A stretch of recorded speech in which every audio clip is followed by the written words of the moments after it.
প্রতিদিন আপনি ঠিক কত ঘন্টা সোশ্যাল মিডিয়ায় বা মোবাইলের স্ক্রিনে কাটান, কখনো হিসাব করে দেখেছেন? বিজ্ঞানীরা বলেছেন দিনে মাত্র 3.5 ঘন্টা বা তার বেশি সময় স্ক্রিনের দিকে তাকিয়ে থাকলে তা আপনার ব্রেনের জন্য এক মারাত্মক বিপর্যয় ডেকে আনতে পারে।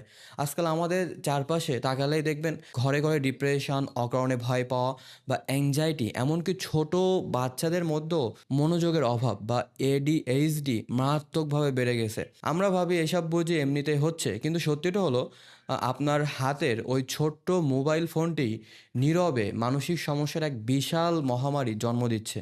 আপনি যখন ঘন্টার পর ঘন্টা সোশ্যাল মিডিয়ায় রিলস বা ভিডিও স্ক্রল করেন, তখন আপনার ব্রেনে ডোপামিন নামের একটি কেমিক্যাল অস্বাভাবিক মাত্রায় রিলিজ হতে থাকে। ব্রেন এই সস্তা ডোপামিনের প্রতি একদম কোকেনের মতোই আসক্ত হয়ে পড়ে।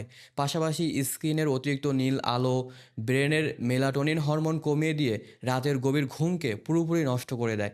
আর ঘুম না হলে ব্রেন যেহেতু নিজেকে মেরামত বা রিল্যাক্স করার কোনো সুযোগই পায় না, তাই ধীরে ধীরে ব্রেনের স্বাভাবিক কার্যক্ষমতা, ধৈর্য এবং ফোকাস একদম ভেঙে পড়ে।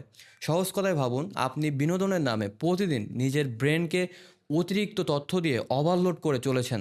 গবেষণায় দেখা গেছে দিনে মাত্র 3.5 ঘন্টার বেশি সোশ্যাল মিডিয়া ব্যবহার করলে শুধু মানসিক অবসাদই নয়, বরং হরমোনাল ইমব্যালেন্স থেকে শুরু করে অতিরিক্ত ওজন বৃদ্ধি বা মারাত্মক সব লাইফস্টাইল ডিজিজের ঝুঁকি কয়েক গুণ বেড়ে যায়। আর আমাদের বর্তমান সমস্ত দিনে গড়ে এর চেয়েও বহুগুণ বেশি স্ক্রিনে সময় কাটাচ্ছে। তাই সত্যিকারের মানসিক প্রশান্তি চাইলে দামি কোনো থেরাপি বা ওষুধের চেয়ে বেশি জরুরি হলো নিজের স্ক্রিন টাইম কমানো।